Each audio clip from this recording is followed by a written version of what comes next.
eye gouge. Eye gouging is one of the oldest and most brutal techniques in human combat. It appears in ancient Greek pancration, medieval battlefield manuals, and modern military training. It's not pretty, it's not honorable, and it's definitely not something you'd see in a regulated sport. But in a real street fight where your safety is on the line, it's devastatingly effective. The concept is simple. Target the eyes. Human eyes are extremely vulnerable. They're soft, exposed, and directly connected to the nervous system. Even light pressure causes instant pain and disorientation. Serious pressure can cause temporary or permanent damage. That's why eye strikes are banned in virtually every combat sport. They end fights too quickly and too brutally. In a street scenario, an eye gouge doesn't require strength or size. It requires opportunity and commitment. If someone's grabbing you, choking you, or pinning you down, their face is often within reach. A thumb or finger driven into the eye socket forces an immediate reaction. The attacker's grip loosens, their focus breaks, their body pulls away instinctively. That's your opening to escape or counter. The technique itself is direct. You're not aiming around the eye, you're aiming into it. Use your thumb if you have a grip on their head. Use your fingers if you are striking from a distance. Drive forward with your body weight, not just your hand. The goal isn't to poke, it's to penetrate. That sounds extreme because it is, but if you're in a situation where someone is actively trying to hurt you, half measures don't work. Eye gouges are especially effective against larger, stronger opponents. Strength doesn't protect the eyes. Neither does muscle mass or training. A 120-pound person can disable a 250-pound attacker with one well-placed gouge. That's the equalizer. It doesn't matter how tough someone is. Everyone reacts the same way when their vision is threatened, but there are risks. If you miss or don't commit fully, you've just escalated the fight without finishing it. A half-hearted attempt can make things worse. Headbutting. Headbutting is one of the most underrated and overlooked weapons in a street fight. It's fast, it's brutal, and it's always available. You don't need to wind up. You don't need space. You don't even need your hands free. Your head is always there. It's one of the hardest parts of your body, and when used correctly, it can end a fight in seconds. Forehead is the key. That's your weapon. The frontal bone of the skull is thick, dense, and built to absorb impact. That's what you're striking with. You're aiming for soft targets on your opponent, the nose, the cheekbone, the orbital bone around the eye, or the mouth. These areas break easily under blunt force. A clean headbutt to the nose can shatter cartilage, cause instant bleeding, and flood the attacker's eyes with tears. They can't see, they can't think, the fight is over. Headbutts work best at close range, and that's exactly where most street fights end up. Someone grabs you, someone's in your face, someone's trying to choke or wrestle you. In that moment, your hands might be tied up, but your head is free. You snap it forward, hard and fast, using your neck and your body weight. It's not a slow push.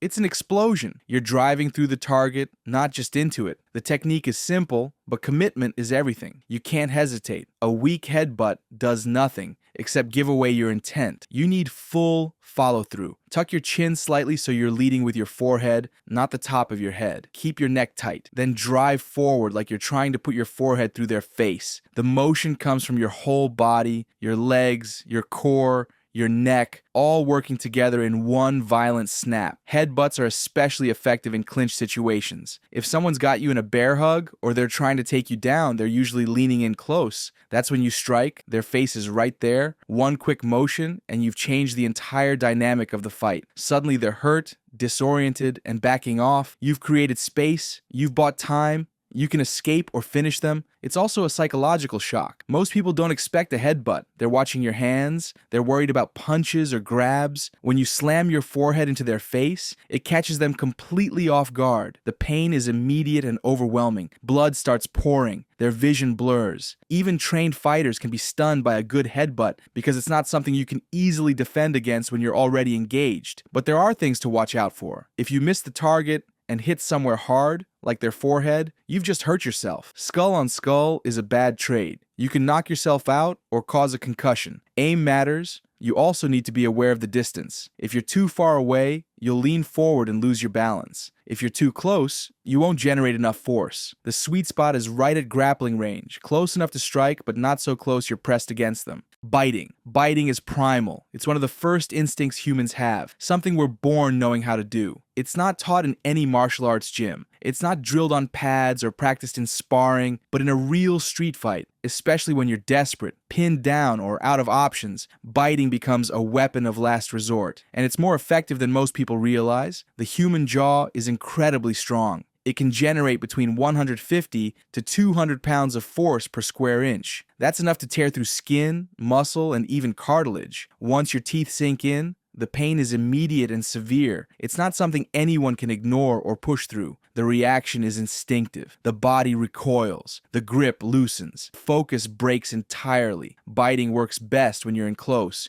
usually on the ground or in a clinch. If someone's mounted on top of you, choking you or holding you down, your hands might be trapped, but your mouth is free. That's when you bite. You're not nibbling. You're not trying to scare them. You're clamping down as hard as you can and not letting go. The goal is to cause enough pain and damage that they have no choice but to release you. Target selection matters. The most effective areas are soft and sensitive: the nose, the ears, the fingers, the neck, the inside of the arm, anywhere with thin skin and a lot of nerve endings. The ear is particularly vulnerable. It's cartilage, easy to bite through, and tearing it causes extreme pain and bleeding. If someone's got you in a headlock and their forearm is near your mouth, bite down on the inside of their arm. That's where the nerves and tendons are. One good bite and their arm goes limp. Fingers are another prime target. If someone's trying to choke you or cover your mouth, their fingers are right there. Bite down on one and they'll pull back immediately. You don't need to bite all the way through. Just enough pressure to make them think you will. The threat alone can be enough to make someone reconsider their attack. Biting also has a psychological effect. It's disgusting. It's animalistic. Most people aren't prepared for it mentally. Even trained fighters can be shocked when someone bites them in a real altercation. It crosses a line that most confrontations don't reach. That shock and disgust can give you the opening you need to escape or turn the fight in your favor.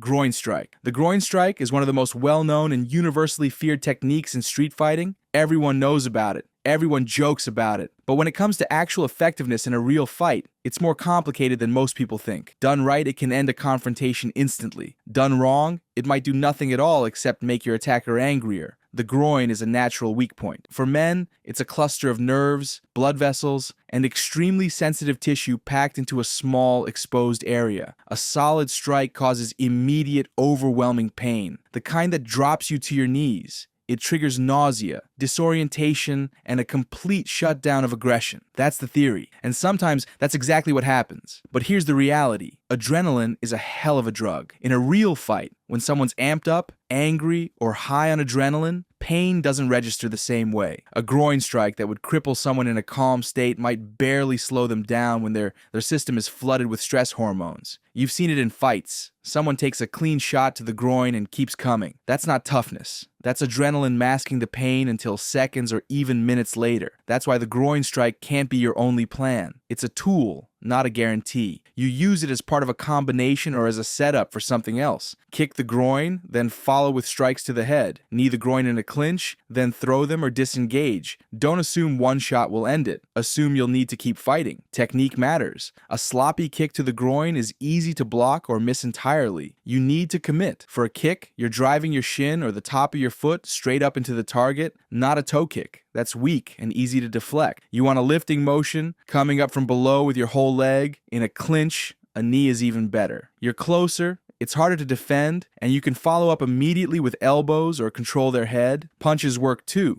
especially in grappling situations. If you're on the ground and someone's trying to hold you down, a hammer fist or straight punch to the groin can create the opening you need to escape. It doesn't have to be perfect. Even a glancing blow can cause enough discomfort to loosen their grip or shift their focus. Small joint attack. Small joint manipulation is one of those techniques that sounds simple until you actually try it. It's the art of attacking fingers, thumbs, and other small joints to cause pain, create compliance, or break free from a grip. If you've ever seen Bas Rutten demonstrate it, you know exactly what this is. Someone pokes you in the chest with their finger, and you grab it, bend it back, and suddenly they're on their knees begging you to stop. It looks easy. It looks effective. And in the right situation, it absolutely can be. The concept is straightforward. Small joints are weak. Fingers, thumbs, and wrists aren't built to resist sideways or backward pressure. They're designed to grip and flex in one direction. Force them the wrong way, and they hyperextend, dislocate, or break. You don't need strength to do this. You need leverage and timing. A 120-pound person can snap a finger just as easily as a 250-pound person. That's the advantage. damage. Bass Rutten's example is perfect. Someone gets aggressive, pokes you in the chest with their finger. Maybe they're trying to intimidate you or invade your space. In that moment, their finger is extended and isolated. You grab it, wrap your hand around it, and bend it backward or to the side. Pain is instant.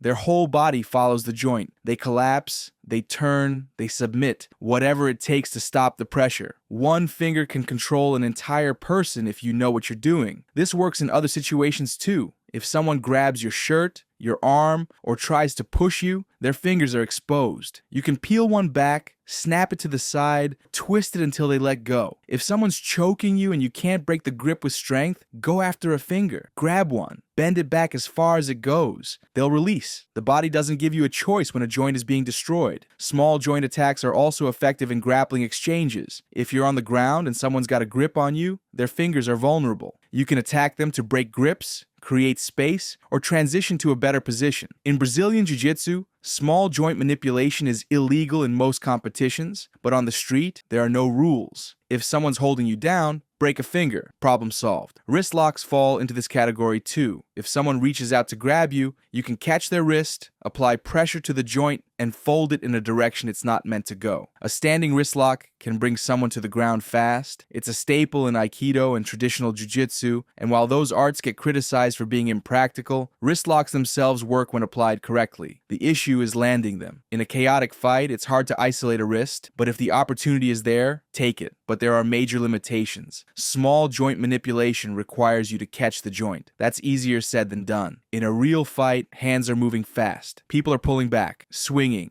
grabbing unpredictably. Trying to isolate a single finger in that chaos is difficult. If you miss, you've just wasted time and energy on a technique that didn't work. Worse, you might have given up a better position trying to grab something too small and too fast. Ramming. Ramming is about using the environment as a weapon. In a street fight, you're not in an empty octagon or a padded gym. You're surrounded by walls, cars, poles, tables, concrete, and hard surfaces everywhere. A smart fighter doesn't just use their body, they use everything around them. Ramming is the technique of controlling your opponent and driving them into something solid to cause damage, create distance, or end the fight entirely. The concept is simple. You grab control of the person, their head, their shoulders, their body, and you drive them backward into a hard object. It could be a wall, a car, a street sign, a corner of a building, anything immovable and unforgiving. The impact does the work for you. You're using momentum and the environment to multiply your force. You don't need to be stronger, you just need to create the collision. This works best when you've already closed the distance. Maybe you've clinched up, maybe you've got a grip on their shirt or neck, or maybe they've grabbed you first